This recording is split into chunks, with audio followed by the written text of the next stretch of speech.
Hey, what's up? Hello. If you're new here, my name is Kayla and you're watching Kayla's Bookish Vibes. Today we're kicking off a weekly vlog. It's going to be a few days in my life. Right now, we are at the playground. It is hot. It's 91 degrees. And our boys wanted to come to the playground. So we came. And now they want to go home because it's hot out here. The joys of parenthood. I was going to sit here and start my book, The Scourge between stars. I don't know why I'm having trouble saying this word because I think it's the double vowel thing that's kicking my butt, but there's an E at the end, so we're gonna go with Scourge because when two vowels go to walking, the first one does the talking. So it's Scourge. The Scourge Between Stars by Ness Brown. This is going to be the book that we're going to read in this video. We may pick up some others, but right now we're just focusing on this one. I mentioned in my last video that I wanted to get to my reading goal, and I want to do that by knocking off some of the shortest books on my shelf. So this is one of those books that I didn't get to in my last video. So we're gonna try and get to them in this video. Oh, I think we're about to make a move to the ice cream shop. I thought I would be able to get some reading done right now, but I can't. So yeah, I will pick up the book when we get back home, and I'll pick the camera back up when I have some initial thoughts on it. But I wanted to go ahead and start our weekly vlog.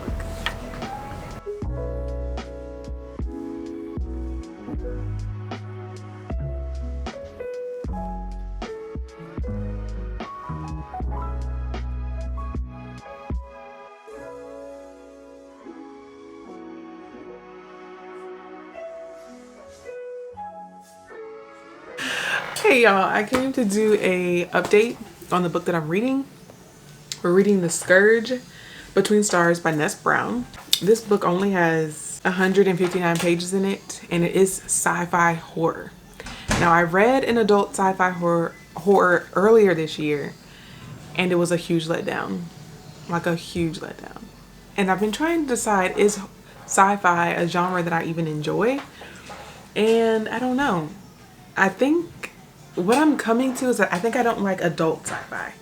All the sci-fi that I have enjoyed has been YA, and I think that's just what I need to stick to when it comes to sci-fi. Though, like this one, I'm not enjoying it. I could take it or leave it. Like, it's not a disappointment. I'm just not really having like an amazing time with it. Our main character, who is a female, her name is Jacqueline. Okay, Jacqueline is acting as the sitting captain for this spaceship. Her father was the captain for the spaceship, but for some reason he has locked himself in his, I guess, room on the spaceship and refuses to come out. And everything is going to hell, okay? Their ship keeps getting hit by like flying obstacles, I guess. And of course, when that happens, it's not good because things get all thrown out of whack. But the captain won't come out of his room.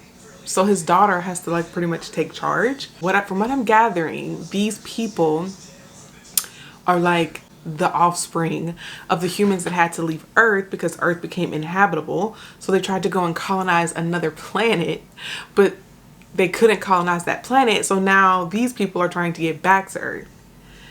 And of course they're running into all these things and all these obstacles to keep hitting their spaceship or whatever.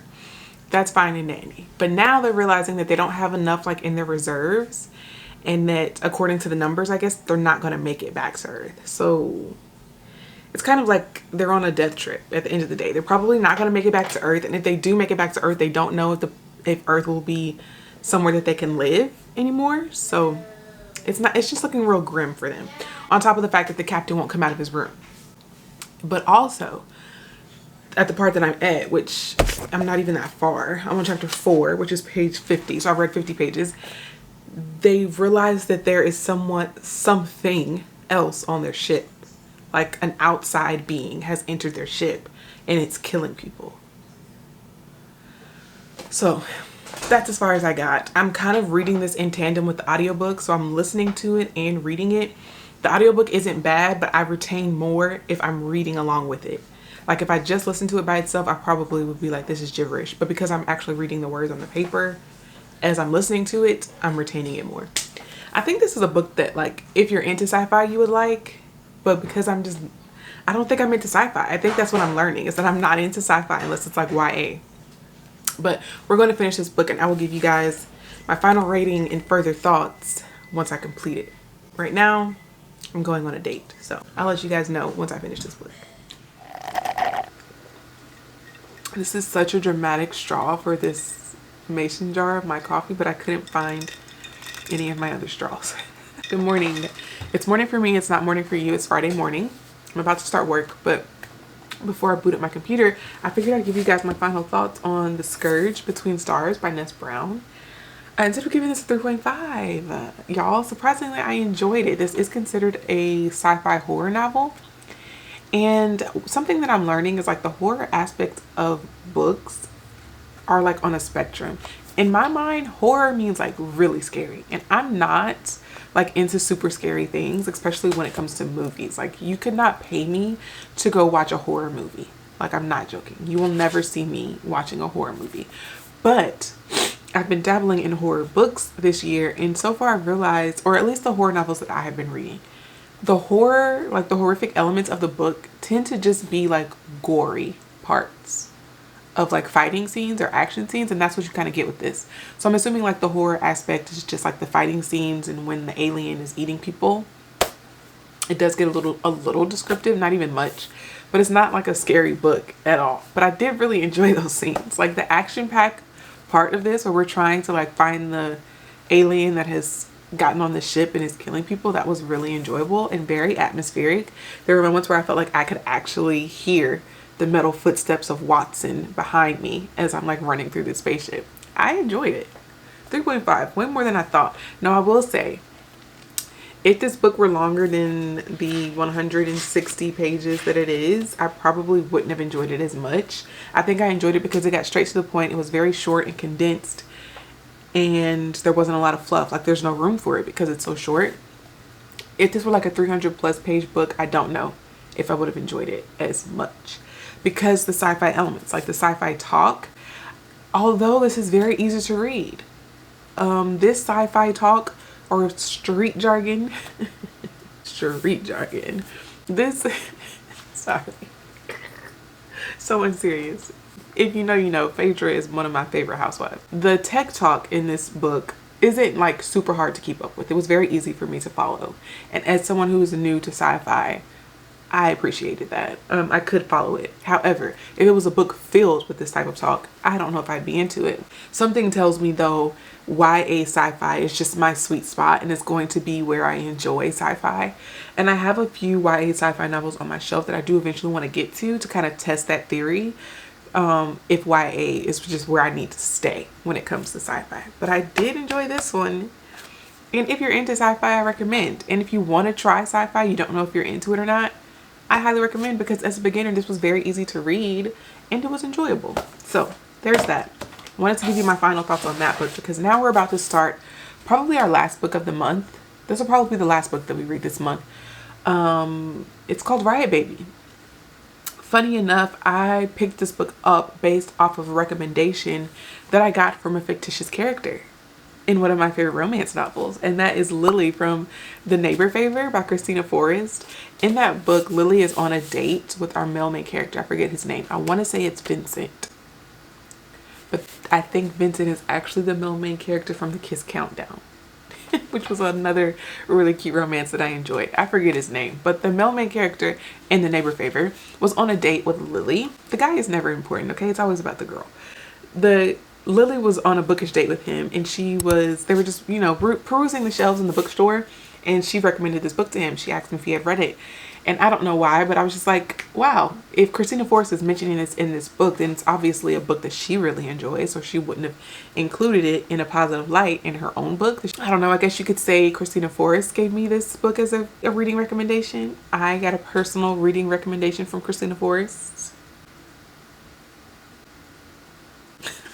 To Lulu. But yeah, I'm excited to read it. That's literally the only reason I picked this up. I have no clue what it's about, but I'm about to find out because I have the audiobook for it as well. It came through on Libby like immediately, so I decided I'm going to read it while I'm working today, because it says the audiobook is only 4 hours long, so that gives me more than enough time to read it on my shift and still have time left over to work. So I will give you guys my thoughts once I finish reading it. I have to pack more moving, and I have to pack all of these books up, so I can't like continue to read. So I'm cutting myself off for the month at this book so that I can handle very real life responsibilities like packing up my home. So yeah, let's go ahead and get started. We don't want to be late for work. The worst thing you can do is be late for work late for work when you work from home. So let's get started.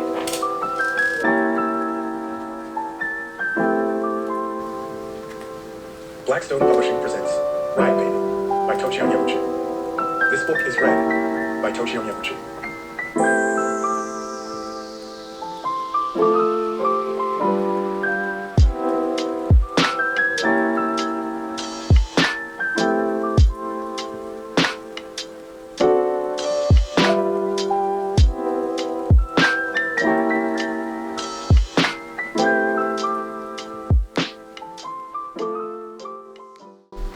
All right, we are 50% at the 50% mark of Riot Baby. What an interesting read. I don't know how I'm feeling about this book.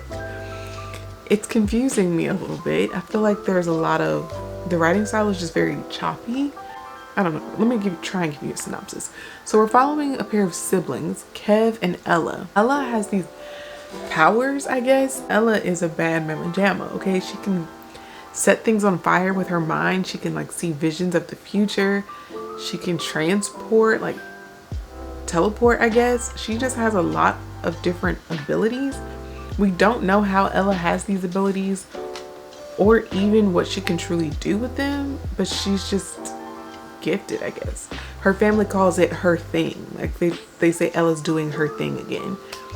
And I wish we had a better understanding of Ella's abilities and what the thing is. Like, how can she do these things? And why is she the only one that can? Like, why can't her brother Kev do these things? I don't know. But Kev and Ella start off living in South Central LA. And Ella is older. We start off with her just kind of being a child and experiencing South Central LA in the way that a child would during the 90s. There's a lot of violence. She's scared a lot of the time. And she's having these visions where she can kind of see like the future for some of her peers, and some of their futures are just very dark, grim, and bleak. Makes Ella emotional. But she ends up having a brother named Kev, who was actually born in 1992 on the day that the race riots in LA like began. These race riots were triggered by the beating of Rodney King. And that's why they call him Riot Baby, because he was born during that time. So all we pretty much get of them as children. And then we kind of like fast forward to, I guess, when they're adults. Ella has to separate herself from her family because, again, her powers are very strong, but she can't really control them and she doesn't want to hurt them. And through Ella, we're able to see a lot of the things that are going on in Black America during the 90s, in the early 2000s, and just some of the people that were killed. Shot and killed. They named a few people. I know they named Sean Bell in this book. Ella was watching the Sean Bell situation happen on television. So it's very triggering for Ella, and she reacts in ways that are sometimes violent. So she's learning or has learned to control her powers, I guess. But it's kind of hard to tell because of the writing style. We never really know, like, are we in the present? Are we in the past? Are we in one of Ella's visions? Is this happening right now? It's just kind of confusing. The writing style, I think, is kind of confusing. But I'm enjoying the message that this is conveying so far. Kev, Ella's brother, has ended up in prison. I believe there was some sort of armed robbery, which, again, it doesn't necessarily happen on page, at least not yet at the 50% mark. So I'm not really sure how that unfolded, but we do know that he is now in prison, and we kind of get like a look at his life in prison and all of the brutalities that happen on the inside of jail and how unpleasant that is. Ella visits him in prison though, like with her powers, like teleports to him, and she's able to teleport him out to see other parts of the world.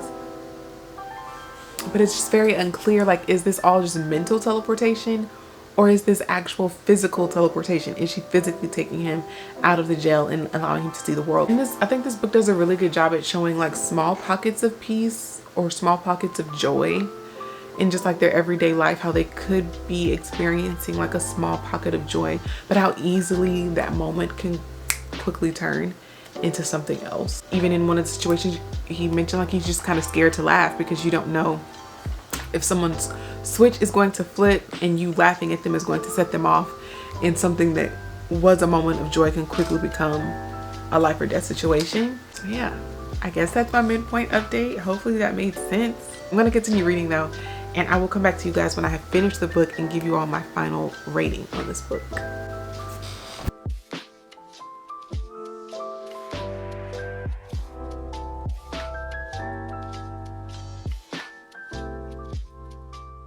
All right guys, I'm done with work and I'm done with this book. Such a short little audiobook, only 4 hours long. I don't think I've ever been as confused by a book ever. Like, this book was so confusing to me. I don't even really know what I want to rate it. It was like the parts that hit, like really hit. I think this book correctly depicts the rage one can feel when you really sit and think about all of the things that go on in America specifically, and how that affects Black people and what it means to be Black in America, to be a Black man in America, to be a Black woman in America, all the things that entails. I feel like it depicts the rage perfectly.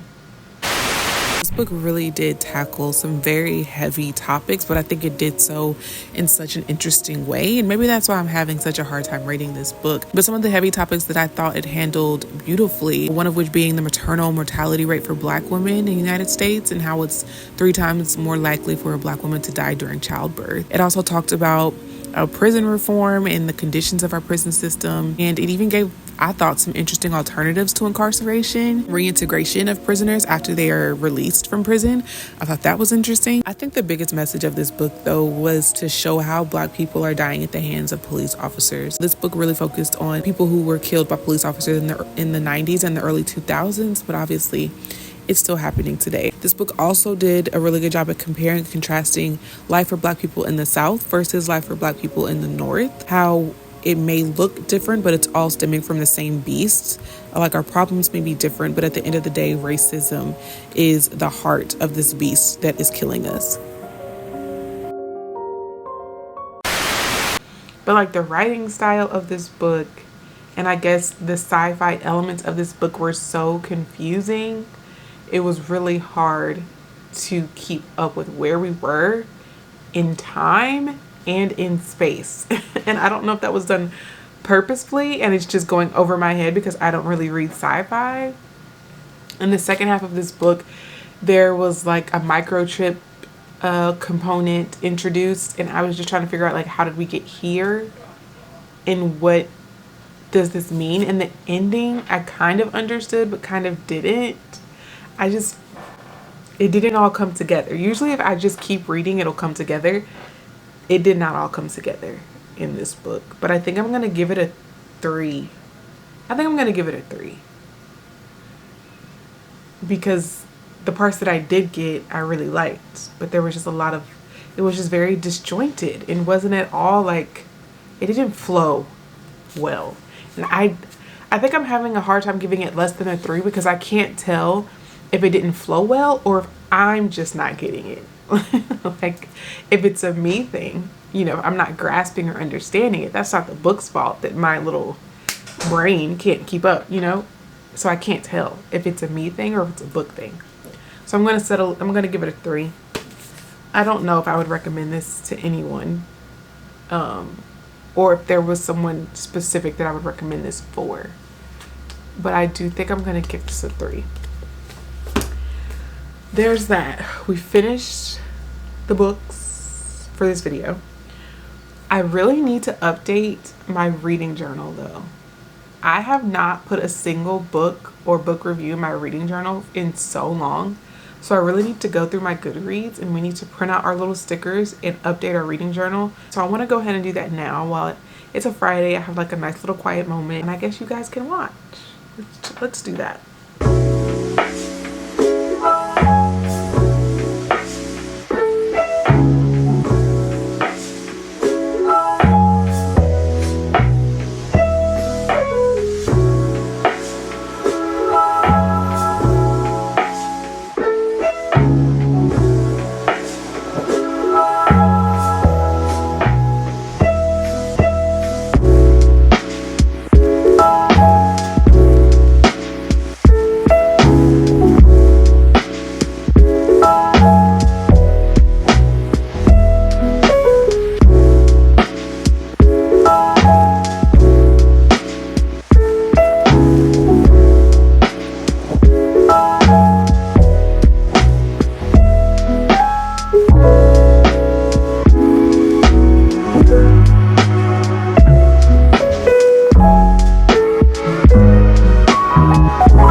All right, guys, I have finished my reading journal, or at least all that I'm going to finish tonight. I let this thing pile up on me. I had my books in there up until maybe like May. So for all of May, all of June, and all of July, I didn't have any books in here. So I had to update that. But we should be all caught up now. Some of them though, I do still have to go back in and like fill out my review portion. But I did just put like, I at least got the stickers in there of like our most recent reads. But yes, I did do the book review for some of them, but not all of them. I need to really go back and fill in the ones that I didn't do, but I just got tired of writing, honestly. And we have more things that we need to do. So I need to take all of the books off of my shelf. And first of all, aren't these little bookmarks so cute? These are bookmarks. I just use them in my planner though, or in my reading journal. They are so stinking adorable. I will leave the link of the shop that I purchased them from down below. It's not sponsored. It's just like a small business that I just really like, the bookmarks. I'm going to take the books off of my shelf and pack them in these, bless you. I need to pack my books and put them in these totes that I got. These are all the totes that I got in order to put my books in. Some of them are already filled because I took all the books off the bottom of my shelf and put them in some of the boxes, but the rest of the books need to go in these boxes. These were like $5 or $6 from Walmart. I'm trying to get by the window, but the sun is going down, honestly. So I did take out a few books that I'm not going to pack away just in case I do want to read like a physical book during this whole moving process. As you know, packing and moving is stressful, but then you also have to unpack and then get your new location settled and like comfortable for your family. So that's also going to take time, and my book room will probably be the last room that I unpack and get settled in. So until I can get that done, I still want to have some physical books on hand that I can read. I do have K-On-Say, and we know K-On-Say is fully loaded. There are so many ebooks on there. I should be fine as far as reading goes, but you know, nothing makes me want to read a physical book like not having my physical books available. I could also always use the library as well, but you know, I just want to have some of my physical books out. So I did pull a handful of those, but we need to go ahead and pack these shelves up, say goodbye to our little book nook. This is bittersweet for me. I don't know why it has like a nostalgic feeling, because I guess because I started my booktube channel right here in this little book nook, and now I'm about to dismantle it, and I guess we're moving on to bigger and better things because I'll get my own little book room. But still, you know, this is where Kayla's bookish vibes started, and now we're about to take it all down. So come on, let's take it down. You ain't been through nothing. Have you ever had to leave the studio because your sugar got low? If you know, you know. The song is stuck in my head, and it's not even the real song. So as you can tell, all the books on the bottom I've already packed away. I'm just going to continue to pack. This one can still put some more books in there, so we'll just continue packing.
shelves are empty.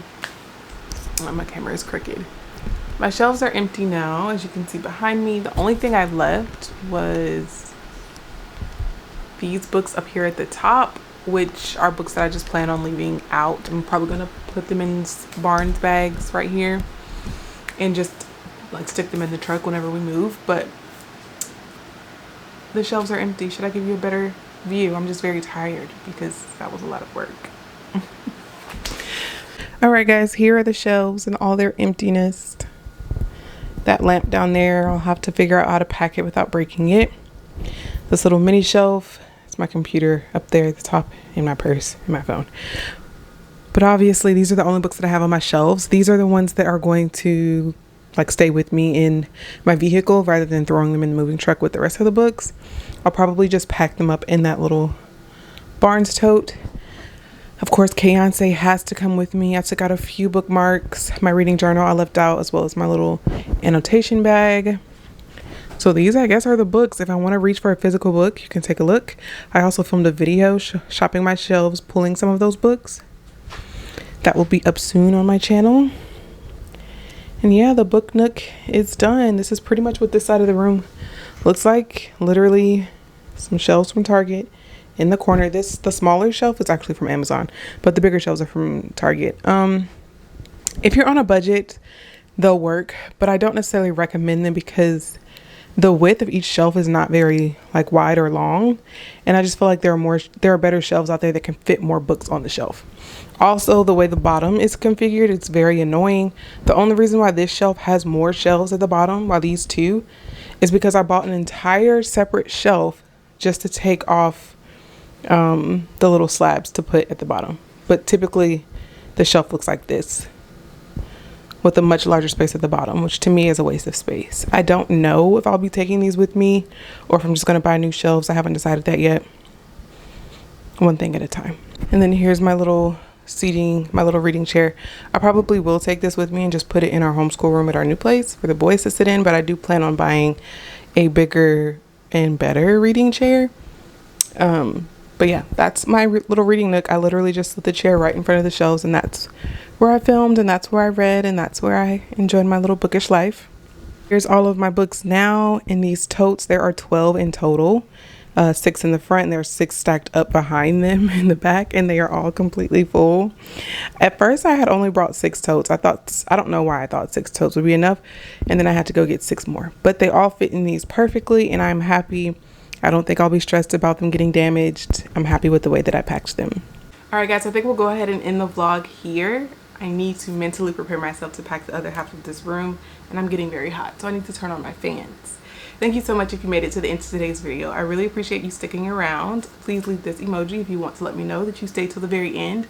Don't forget to like, comment, and subscribe, and please share this video with someone that you know would enjoy bookish content, and I will see you guys in my next video. Bye.